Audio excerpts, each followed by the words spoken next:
आप science paper का exam देने जा रहे हैं, विज्ञान पेपर की परीक्षा देने जा रहे हैं, लेकिन सबसे दुख की बात है कि आपको कुछ भी नहीं आता है, तैयारी नहीं हो सका है अच्छे से। क्योंकि बहुत सारे बच्चे का मैंने कमेंट देखा है, कहता था सर बिना पढ़े साइंस में कैसे पास करें सर, हम कुछ भी तैयारी नहीं कर सके, किसी कारण से मेरा तैयारी नहीं हो सका। कोई कहता था सर हम कमजोर कमजोर स्टूडेंट हैं सर, हम तो फेल हो जाएंगे इस बार साइंस पेपर में।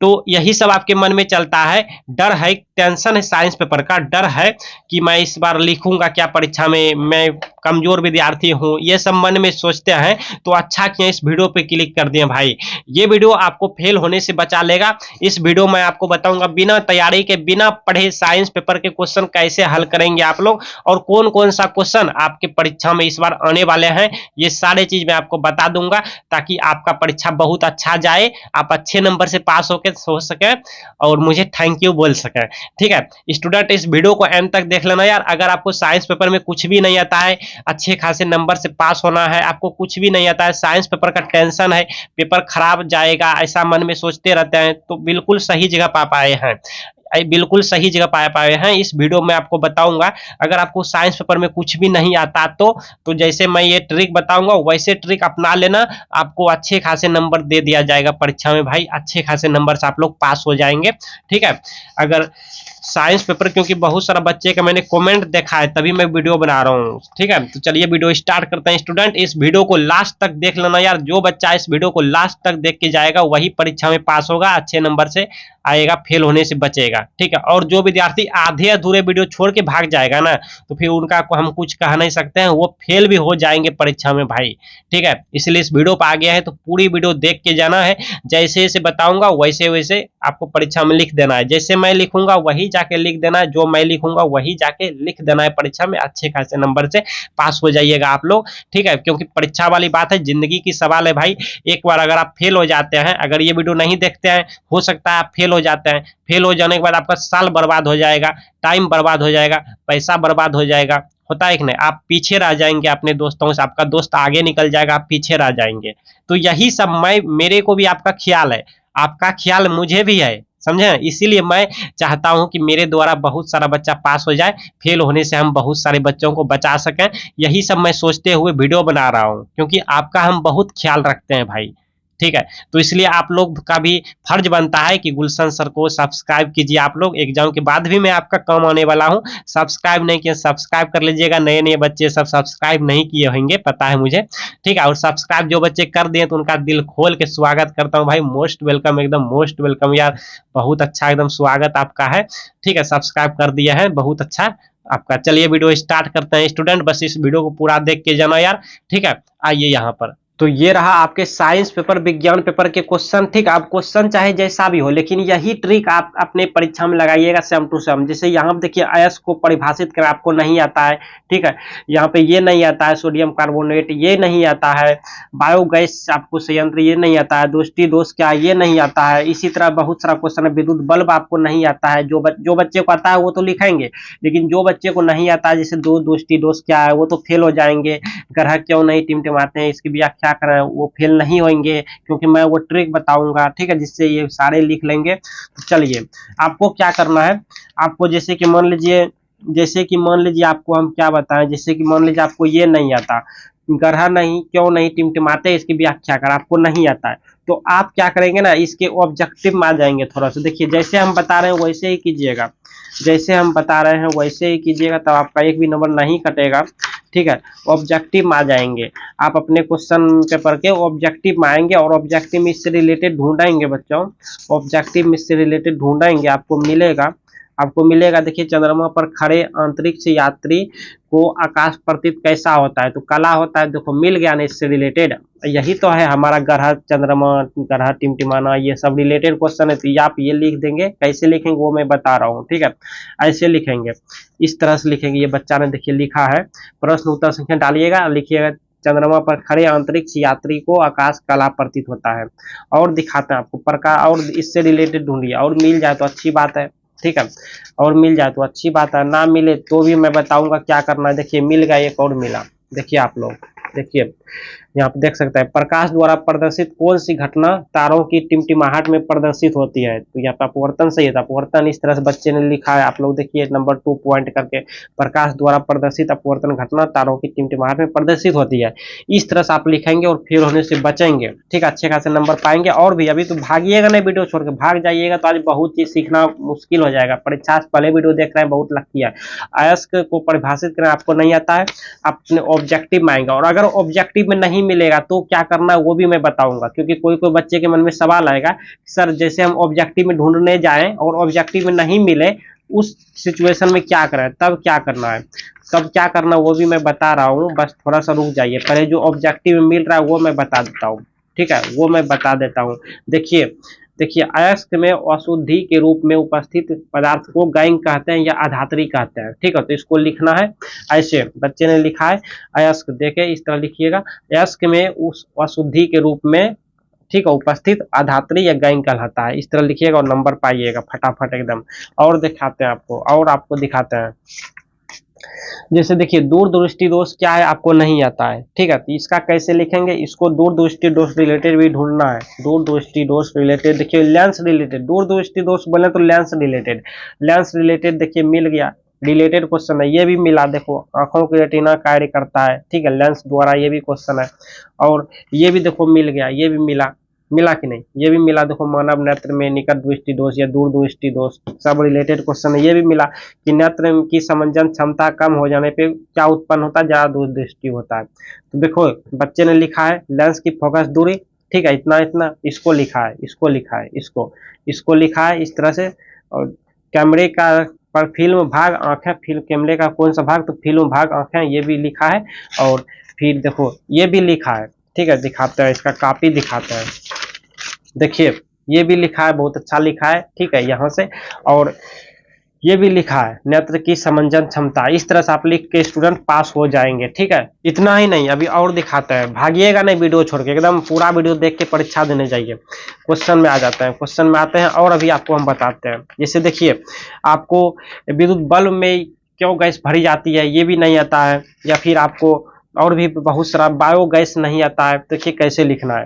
देखिए विद्युत बल्ब का पहले देख लेता है, विद्युत बल्ब में निष्क्रिय गैस क्यों भरा जाता है, तो बल्ब रिलेटेड यहाँ पे खोजेंगे, आ जाएंगे ऑब्जेक्टिव में, ठीक है, बल्ब रिलेटेड यहाँ पे ढूंढेंगे, आ जाएंगे ऑब्जेक्टिव में, बल्ब रिलेटेड यहाँ पर ढूंढेंगे, बल्ब रिलेटेड आप लोग को मिलेगा, बल्ब रिलेटेड ढूंढना है, बल्ब रिलेटेड ढूंढना है, ठीक है, मिलता है, मिलेगा जरूर, एक ना एक जरूर टपकेगा, नहीं मिलेगा तो मैं बताऊंगा आपको क्या करना है, मिल जाए तो अच्छी बात है, खोज लेते हैं। देखिए मिल गया कि मिल गया, विद्युत बल्ब में फिलामेंट निम्नलिखित में किस धातु का बना होता है, टंगस्टन का बना होता है, तो यहाँ पर लिखिएगा आप लोग इसी तरह से कि विद्युत बल्ब में फिलामेंट टंगस्टन धातु का बना होता है, और नंबर पाइएगा, एकदम बिल्कुल सही है, सब नंबर पा लीजिएगा, ठीक है। चलिए और दिखाते हैं, बच्चे ने देखिए यहाँ पे बायोगैस के रिलेटेड आपको नहीं आता है, कोई बात नहीं, बायोगैस रिलेटेड ढूंढिएगा, ढूंढने से ही मिल जाएगा, ढूंढने से मिल जाएगा बच्चों, ढूंढने से मिल जाएगा, ठीक है। और हाँ एक बात और,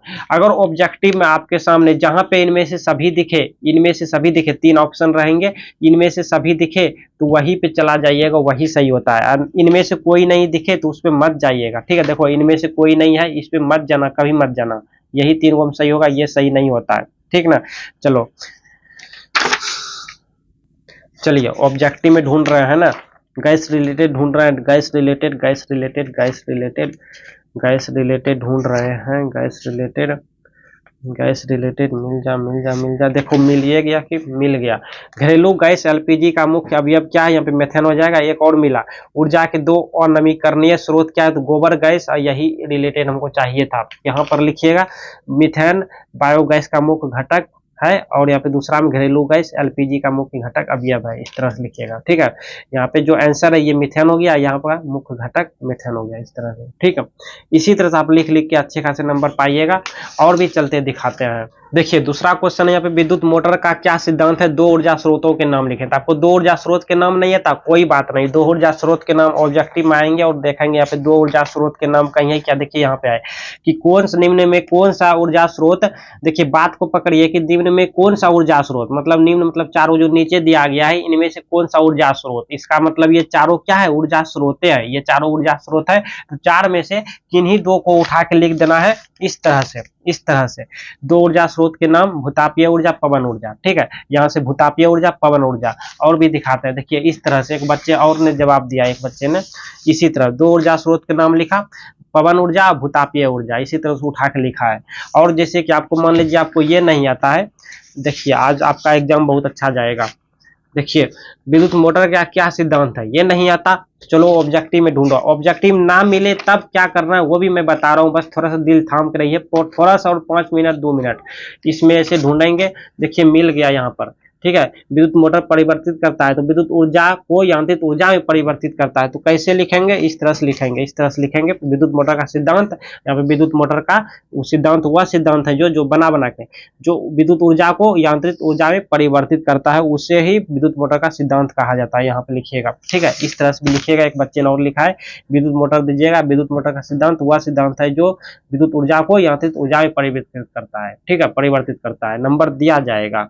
और देखिए, और देखिए, जैसे आपको अवतल दर्पण के दो उपयोग बोल रहा है, आपको नहीं आता कोई बात नहीं, ऑब्जेक्टिव में आ जाएंगे, अवतल दर्पण के उपयोग रिलेटेड खोजेंगे, ठीक है, अवतल दर्पण के उपयोग रिलेटेड खोजेंगे कहीं न कहीं। तो देखिए अब मिल गया, दाढ़ी बनाने में कौन दर्पण का प्रयोग होता है, तो दाढ़ी बनाने के लिए जो है वो अवतल दर्पण का प्रयोग होता है, ठीक है। तो यहाँ पे अवतल दर्पण का उपयोग पूछा है तो लिख देंगे अवतल दर्पण का उपयोग दाढ़ी बनाने में होता है या हजामती के रूप में होता है। यहाँ पे एक बच्चे ने लिखा है कि अवतल दर्पण के 3 उपयोग, यहाँ पे हजामत के लिए अवतल दर्पण का उपयोग होता है, इस तरह से लिख दिया है। तो आप यहाँ पे लिख दीजिएगा दाढ़ी बनाने में अवतल दर्पण का उपयोग होता है। अच्छा एगो सवाल सीखो तो आप परीक्षा में बार बार पूछा जाता है, बिना तैयारी के बिना पढ़े ये सवाल कैसे सॉल्व करेंगे, इस तरह का सवाल पूछा जाता है कि 2 मीटर फोकस दूरी वाले किसी अवतल लेंस की क्षमता ज्ञात करें, अवतल लेंस या उत्तल लेंस की क्षमता ज्ञात करें। तो देखिए फोकस दूरी दिया हुआ है, मतलब एफ बराबर दिया हुआ है 2 मीटर, ठीक है। अवतल लेंस की क्षमता यानी क्षमता को पी से सूचित करते हैं, पी बराबर हो जाता है बच्चों 1/फोकसर, मतलब 1/फोकस दूरी, ठीक है। यही पी का मान निकालना है तो एफ का मान दिया हुआ है यहाँ पे 2, ठीक है, 2 मीटर दिया हुआ है इस तरह से। तो ये जब हमारा कट के हो जाएगा हाफ, ये आधा हो गया, ठीक है, इतना। तो पी ये क्या है, पी हमारा क्षमता है, क्षमता का लेंस की क्षमता कैसे मतलब क्या होता है, डायोप्टर होता है, जिसको डी से सूचित करते हैं डायोप्टर। तो ये आपका आंसर हो गया, ठीक है, ऐसा क्वेश्चन पूछा जाता है। लेकिन क्वेश्चन में देखिए पूछा है अवतल लेंस की क्षमता, यानी अवतल लेंस यहाँ पे ऋणात्मक दर्शाता है, अवतल लेंस बोले तो यहाँ पे माइनस लगा देंगे आंसर में, ठीक है, ऋणात्मक चिन्ह होता है अवतल लेंस का, और उत्तल लेंस रहेगा तो यहाँ पे प्लस लगा देंगे, तब जाके आपका आंसर सही होगा और 2 में 2 नंबर मिलेगा। अच्छा एक और सवाल सीखो, ये भी सवाल परीक्षा में पूछ दिया जाता है इस तरह का कि फोकस दूरी दिया रहेगा 20 सेंटीमीटर या 10 जो भी सेंटीमीटर, अब बोलेगा अवतल दर्पण की वक्रता त्रिज्या निकालने के लिए। तो देखो वक्रता त्रिज्या आर बराबर, वक्रता त्रिज्या को आर से सूचित करते हैं, यानी आर बराबर होता है सूत्र, यानी आर बराबर होता है 2 गुना फोकस दूरी, 2 गुना फोकस दूरी, फोकस दूरी, ठीक है, 2 गुना फोकस दूरी होता है। तो आर बराबर क्या होगा, 2 गुना फोकस दूरी आपका दिया हुआ है 20 सेंटीमीटर, तो यहाँ पे 20 लिख देंगे, दिया आपका हो जाएगा 40 सेंटीमीटर। तो वक्रता त्रिज्या कितना हो गया 40 सेंटीमीटर। इस तरह का आंसर पूछा जाएगा, मतलब आंसर रहता है, क्वेश्चन रहता है। अच्छा अगर वक्रता त्रिज्या दिया होगा फोकस दूरी बराबर क्या होगा, तो सूत्र हम बताएं इसका, इस तरह का क्वेश्चन का कि आर बराबर 2f होता है। तो अगर एफ निकालने बोले मतलब कि फोकस दूरी निकालने बोले, वक्रता त्रिज्या दिया रहे, तो इसीलिए एफ बराबर क्या हो जाएगा, यहाँ से ये इंटू हो जाएगा, ये 2 नीचे आ जाएगा, तो r/2 बराबर इधर क्या बचा, एफ बचा। तो फोकस दूरी बराबर r/2 हो गया, ठीक है, यानी एफ बराबर r/2, एगो ये सूत्र इसी से निकलता है। अगर फोकस दूरी निकालने बोलेगा तो ये सूत्र लगा दीजिएगा, वक्रता त्रिज्या निकालने बोलेगा तो ये फॉर्मूला लगा दीजिएगा, और अगर लेंस की क्षमता बोलेगा तो ये वाला फॉर्मूला लगा दीजिएगा, P बराबर 1/f।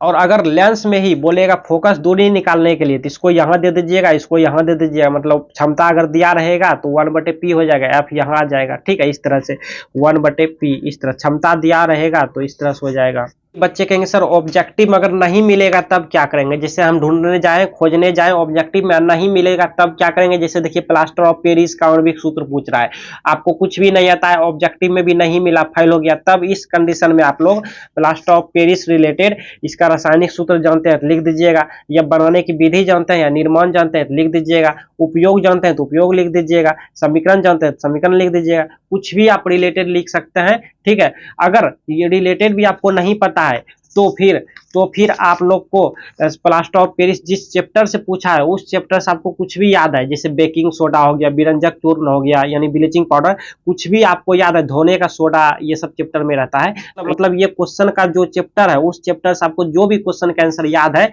उसको यहाँ पे इसकी जगह पे लिख सकते हैं और आप नंबर पा सकते हैं, पास हो सकते हैं। अच्छा, परीक्षा में कॉपी कैसे लिखेंगे उससे पहले हम आपको ये बता देते हैं कि बच्चे कहाँ पे गलती करते हैं और गलती करने पे नंबर क्यों कट हो जाता है। ये क्वेश्चन 5 नंबर की है, 5 में से इसको 2 नंबर मिला, आप लोग देख सकते हैं 5 में से इसको 2 नंबर मिला, क्यों? क्योंकि इन्होंने गलतियां किया है। देखिए लिखा तो बहुत अच्छा है, सब चीज सही सही लिखा है, एकदम सूत्र लिख दिया, जो दिया है वो लिखा, स्टेप बाय स्टेप एक्सप्लेनेशन किया। फिर इनका गलती कहाँ है भाई साहब? गलती इनका 2 जगह है। पहला जगह कि इन्होंने चित्र में एरो नहीं लगाया, ये जो एरो है रेड पेन से टीचर ने लगाया, तो चित्र को साफ तो बनाया है, अच्छा बनाया है, लेकिन एरो लगाना भूल गया था जिसकी वजह से यहाँ पे नंबर कटा। और यहाँ पे देखिए जितना आंसर आया, इसका आंसर आया, सब में यूनिट लिखना भूल गया था। जैसे यहाँ पे सेंटीमीटर, यहाँ पे देखिए सेंटीमीटर में सब दिया है क्वेश्चन, तो यहाँ भी सेंटीमीटर लिखना चाहिए था, यहाँ पे टीचर ने लिखा है, तो ये सब यूनिट आप नहीं भूलिएगा। ठीक है, जैसे हमने देखिए यूनिट यहाँ पे लगाया, सेंटीमीटर यहाँ पे लगाया, तो उसी तरह आप लगाते जाइएगा आंसर में। ठीक है, केमिस्ट्री फिजिक्स में यूनिट एकदम चाहिए ही चाहिए। और अगर आपको जो क्वेश्चन के आंसर नहीं आए, जैसे देखिए इस बच्चे को ओम के नियम नहीं आता था, तो इन्होंने क्या किया कि ओम का नियम का डायग्राम चित्र बना दिया, जबकि इसको ओम का नियम कुछ भी नहीं आता था, डायग्राम चित्र बना दिया और यहाँ पे लिख दिया कि आई समानुपाती भी, जहां आई बराबर भी बटे आर, एगो ग्राफ बना दिया, तो इसको 5 में से 2 नंबर दिया गया है।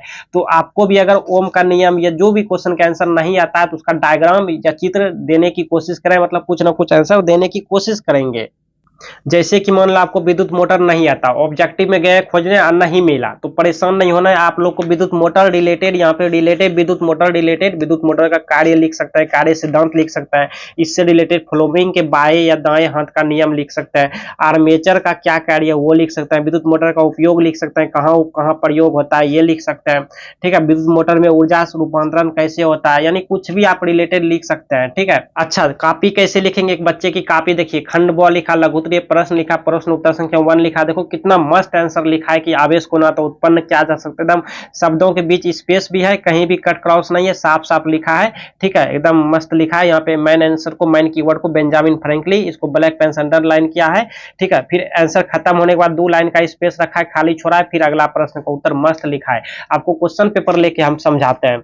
देखिए एक बच्चे की यहाँ पे हम क्वेश्चन ले लिया, इन्होंने कॉपी ले लिया, इसका क्वेश्चन लेके आपको समझाते हैं। देखिए ये रहा इनका क्वेश्चन कि बेकिंग सोडा का रासायनिक नाम क्या है, इसके बनाने की विधि, गुण एवं उपयोग को लिखें। देखो एक ही पेज में इन्होंने 5 में 5 नंबर ले लिया। कैसे लिखा तो देखो यहाँ पर सबसे पहले टू द पॉइंट लिखा है, यानी बेकिंग सोडा का रासायनिक नाम लिख दिया, अच्छे से अंडरलाइन लगा दिया स्केल से, ब्लैक पेन से। फिर इन्होंने सूत्र लिखा, फिर इन्होंने बनाने की विधि लिख दिया, फिर इन्होंने गुण लिख दिया, बहुत अच्छा, फिर उपयोग लिख दिया, सारे चीज कवर कर दिया एक ही पेज में, 5 में 5 नंबर पा लिया। क्वेश्चन में पहले पूछा था रासायनिक नाम, तो पहले इन्होंने रासायनिक नाम लिखा, फिर यहाँ पे पूछा था बनाने की विधि, तो बनाने की विधि लिखा, फिर पूछा गुण, तो यहाँ पर लिख दिया गुण। ठीक है, इस तरह से।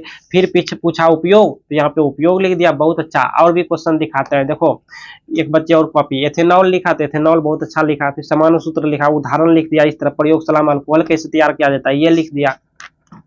देखो विरंजक चूर्ण बहुत अच्छा लिखा है, रासायनिक नाम लिखा, सूत्र लिखा, उपयोग लिखा। तो इस तरह से आप लिखते हैं तो आप भी अच्छे खासे नंबर से पास होते हैं।